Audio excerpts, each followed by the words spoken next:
Well, we have had a really crazy spring. It's been cool and wet, but we still need to talk about water. I'm with Bonnie from the Regional Water Providers Consortium. And so Bonnie, we've come and talked to you every year about watering, and this year we're really not watering. Not yet anyways, right? It's been a really wet spring. And it's so nice to have natural water. I mean, we save on our resources and we don't have to be pulling hoses, but we really need to be conscious of water. So do you think that it's now June, but should we start watering? Not yet. Unless you have new plantings or you have really sandy soil, you might need to water because, of course, the rainstorms that we've been having, there could be some in one area and then a neighbor could not have it. So check your soil. Right, because that water still might be down into the soil levels. And then what do you guys have to help us? Because I love being a part of that subscription. Yeah, so we have the weekly watering number. We send it out each Thursday from April until the middle of October. And we send it via text or email, and we'll tell you how much to water. And that's really helpful because as we move into the watering season, this is really a great time to conserve. And then we'll tell you how much to water during the summer, and then you can start to back it off as we get to the end of the summer as well when we head into fall and our plants go into dormancy. Right, and there's other tips that you can give us too as gardeners that it's not just about watering, it's about protecting that water once it's in. Yeah, absolutely. So one of the best things that you can do while you're waiting to water is make sure to add some mulch to your garden. That'll keep weeds at bay, but it'll also help the moisture that's in the soil stay in the soil longer. That is great. And then what about all the mechanics of watering? Because that's a big thing too.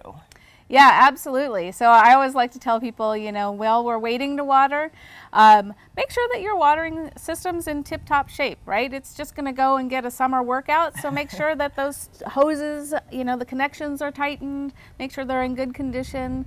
Our watering systems, if you have an in-ground system, is going to run during the night or very early in the morning. Most of us are in bed.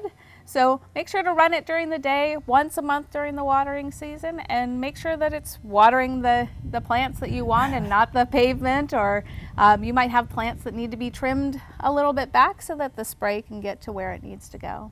I think that's great to be preventative like that because you want to make sure in case we get into really warm weather that you're ready to go just like that.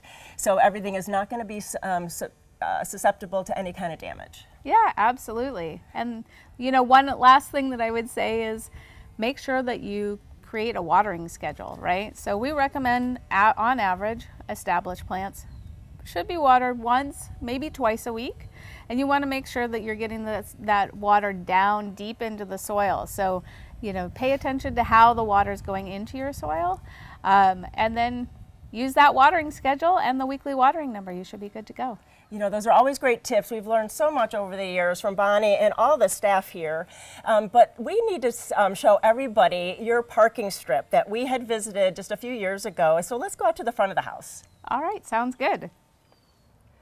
So Bonnie, we were here in 2020, right at the beginning of COVID, and you were just planting this parking strip. And just a short time later, look at this. It's just so beautiful and full.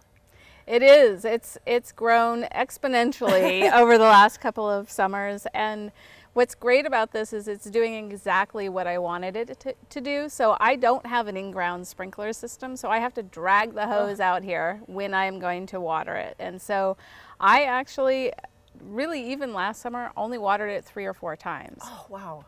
That is amazing, and it's so colorful, and I bet in every season it looks different things are going on, and it's just such an addition to your home and to your whole neighborhood. Yeah, thank you. Yeah, we're really happy with it.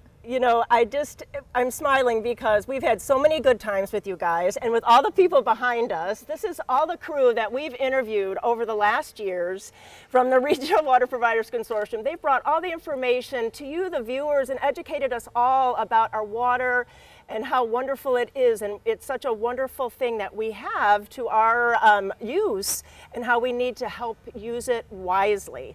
And so Bonnie, where are the other information that we can get that will keep on even though Garden Time isn't going to be with us every week? Sure, so you can go to regionalh2o.org, and we have the weekly watering number there, as well as tips and resources, including 14 how-to videos on how to use water wisely in your garden and home. Yeah, so that information is there for you to use years, and really go to it and sign up for that weekly watering schedule, because it's going to help you this year and every year. Thanks so much to you, and thanks so much everybody. Thank you.